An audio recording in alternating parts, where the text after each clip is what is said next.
I've been studying with you for about 3.5 years, and a year and a half ago I sat before you and it completely changed my life and turned my life around, and I can't thank you enough. It is all about your asking and letting it in. Right, Yes. right. Yes, indeed. I actually have 2 questions, and it's more just fine-tuning questions. One is actually about my cat. I have so much fun sort of breaking the rules, if you will. A year and a half. Oh, really? A year and a half ago, I told you, I don't know if you recall, I was diagnosed with terminal cancer, and I only had 2 years to live, and I just refused all Western medicine and went into meditation and connecting with the inner being and healed myself in 8 months when all my doctors said that was impossible, and I kept going back for tests. No cancer to be found. They said it's not going to last. It's lasted. That was 6 years ago now, and so now that has become a lot of fun to me. Where I am now is We would like to give you some different words. You didn't so much heal yourself as you allowed the well-being that was natural anyway. Yes. You stopped doing what you were doing that was not letting it in. Yes, thank you. Let's get it into very clear perspective here. Yes, thank you very much. I have a cat that is 27 years old now, I'm told. If we had time, we would give you the visual image that popped up all around this room. She doesn't look that bad, honestly. She looks good, actually. And now I find myself, what is the exact words? I hate to say fighting the consciousness of aging, but I can't find better words to describe what I'm doing. It's interesting because on one of the tapes years ago, a doctor sat before you and said, why can't we grow new limbs when one has been, amputated? You said yes. Can't we raise from the dead? You said yes. He said, why not? You said no one believes it. Well, I believe it. I believe my cat can go on. I believe I can go on. And I guess I'm asking for assistance. Well, you can, as long as this time-space reality is stimulating you with enough new ideas that you continue to summon. And as long as you're in the place of allowing what you are summoning, you will remain physically focused as long as you're wanting, and you can remain in the condition that you choose to remain. Right. In other words, the answer to that, yes, all of that is possible. Right. And we would encourage you to stretch the limits of it if you are desiring. Yes, I am, very much so. Yes. Well, I was trained by the Essenes, and they were considered healers using the techniques of Jesus Christ, that teacher.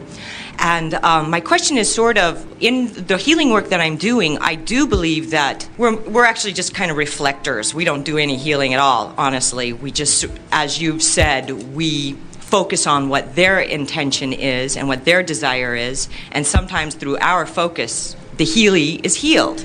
As a healer, what your greatest advantage to the one who is reaching for well-being is that as you focus upon the well-being that you know they choose, you influence them, in some cases, to being more in the receiving mode than they might be without you. Yes. That is the total help of a healer. There is not anything more that is required or possible from you. Exactly.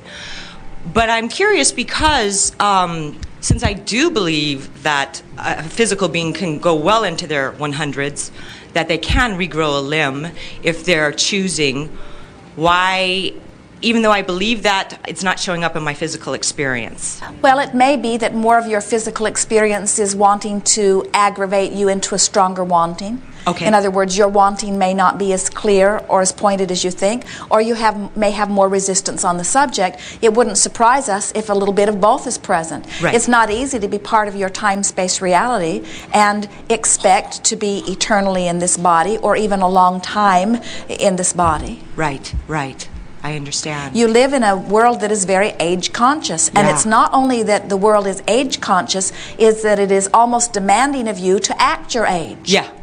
And so when someone says to you, how old are you? Immediately they want to then begin to conjure all kinds of other things around you. The comedians are very adept at helping to paint images of all of that. And so many of you are influenced to that. And so it is the process of little by little releasing those images. If we were standing in your physical shoes and we were serious as you are about wanting to remain ageless in a body that is pleasing you and in a life experience that continues to please you, we would pick an age, any age that you have ever lived or that you might still be approaching. You get to choose the optimum age, and we would fixate on it and we would claim it for our own.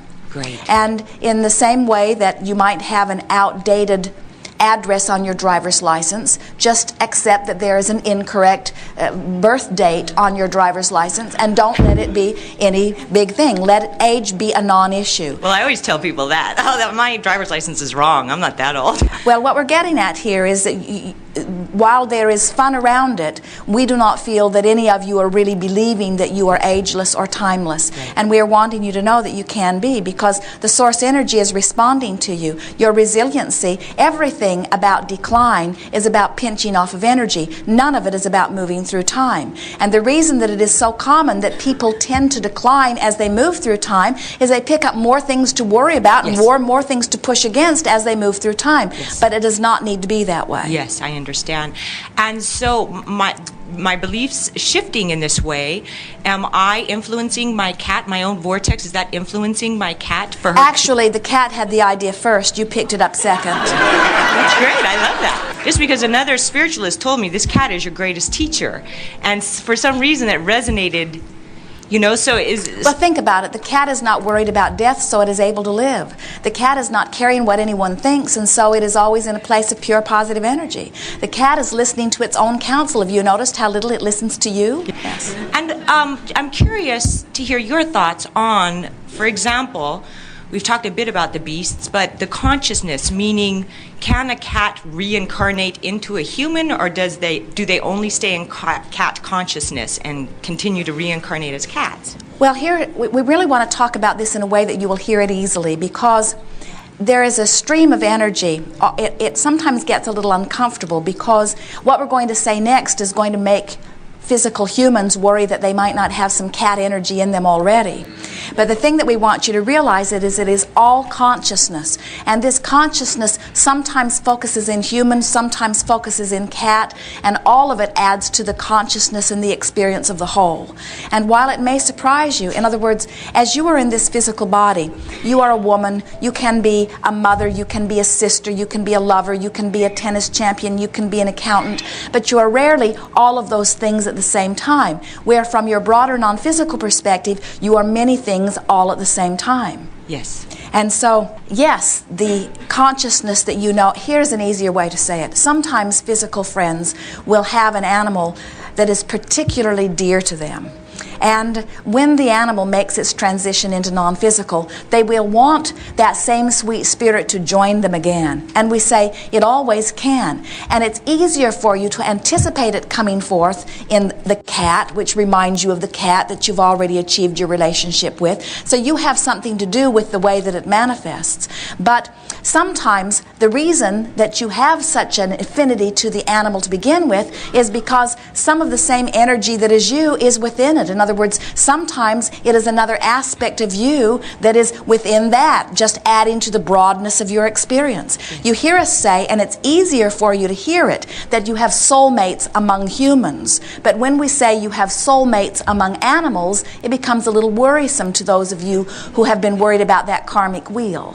Oh. Of course, there is not any of that. Right, right. It is consciousness that is expressing itself in all kinds of ways, in all kinds of perspectives, in order to give you all kinds of fun in bouncing off one another. Right. Yes. Right. The benefit of being a beast is that you reach your full maturity so fast, and so the energy that moves in and out of the beast has a very good time, because you can have a change of venue so easily, where when you commit to the energy of a human, it's a longer time of being living with someone else making the decisions for you than it is when you come forth into a chicken, for example, or a dog that reaches full maturity much quicker. Right. We're just stirring you up a little bit. It is great fun to feel the vibrational responses from some of this. And also another question that we sort of came close to, and perhaps I didn't hear the answer, but you had said on one tape about before we become physical,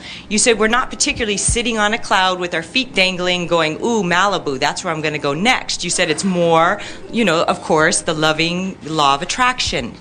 Now, before I was physical, I was pure positive energy, and what I was born into wouldn't be what I would call the most positive parents, to put it gently. So I'm wondering, if I'm pure positive energy, how did law of attraction guide me into some pretty harsh negativity? Do you understand? Because in the wisdom that you held prior to your emergence, you knew that that environment would produce this you. All right, I gotcha. Yeah. And this you was so worth it. Right, right. The other question I have is about my inner being. I'm having more and more and more and more fun communicating with the inner being. And I'm starting to get labels, which are fine with me. Humans have labels like clairaudient, where I can hear. When someone sits before me, it sometimes brings them, and I can communicate with their loved one. It brings them great joy. And I understand that there is the stream, and yet there is also a sort of leftover personality. And I'm hearing it because it's so specific. As someone's grandmother said, you know, I always hated those yellow curtains in the kitchen, and the one in front of me burst into tears with joy because I could communicate that specifically with that personality. But honestly, I'm not sure what or where that personality is. I understand the stream. Well, remember what we were talking about earlier, about how you can activate a thought? So imagine when a person has been in a physical body, in a physical community, surrounded by physical friends and family, there's a huge energy vortex that surrounds that. Right. And even though their consciousness withdraws and they become focused from the non-physical perspective, still that thought form still swirls around. So when you visit with someone who is aware of them, they are activating that thought form. And because you are tapped into the energy, now you are translating from both energy streams. Yes, yes, and that's exactly what it feels like. I understand. Thank you. Thank you. The other question now is, you have said it is very good also to look around you to find out where your vibration is from time to time and what's physically manifesting. And where my vibration as far as creation, I seem to be missing the mark by like 1/2 of an inch, meaning a few weeks ago, I was in Park City, Utah, and fell madly in love with the snow. I come back here, this is my hometown. Actually, my hometown was Glendora, California.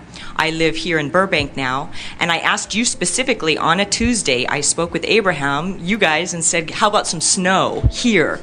A week later, exactly a week later, the jet stream changed that was not forecasted, and it was pulling Arctic air down, and it snowed. But it didn't snow where I live now. It snowed in my hometown. I missed it by that much. I was very specific about a new car that I wanted. I went to the dealership. I was doing all of the, procedures. I came out of the store, and that day, a woman almost hit me with the exact car. And so we had a lovely chat. She bought the car an hour ago, and we had a lovely chat. And then I drove home, and not the same car, but the exact model and color and everything was parked in my parking structure right next to me. I ran up to my neighbor, and my neighbor said, oh, those are friends. They're visiting from town. They're renting that car. Now, so it's so close. Do you see what I'm saying? And yet it's not fully in my experience. Did you learn to ride the bicycle perfectly the first day you got on it? No. And so just keep adjusting your vibration and letting manifestation show you where it is, and adjust your vibration and let manifestation show you where it is. But we think what's tripping you up is that you are hung up on manifestation. Yeah. If you could be doing the virtual reality for the fun of the feeling that you're conjuring and let the manifestation be less of an issue. In other words, that's one of the reasons you hear us say, in fact you repeated it to us even better than we say it, that it is a nice thing when you offer your vibration and you are aware that you are offering your vibration. But it is also a nice thing, in other words, that's what deliberate creation is, to focus deliberately. But it's also a nice thing to be aware after the fact that what you've created was in response to your vibration. And in either way, you can offer your vibration pre-manifestation, or you can adjust your vibration post-manifestation. And that's what we mean when we say you never get it done. You're always continually standing in a new place. And so in this case, you're saying, well, here I'm so close, and if the attitude is I'm close and it feels good and I'm going to get closer and there is nothing that I cannot be or do or have, all things are unfolding to me, I know I will never get it done, bring it on, this is great fun, then it just keeps unfolding in a very comfortable way. If your attitude is, where is it? I'm doing the right thing, I know I'm close, I missed it just this far, now you're checking out the manifestation is holding you back. So just look for things that please you everywhere you look, whether it's in your past, whether it's in your conjured future, or whether it's in the reality that you are living.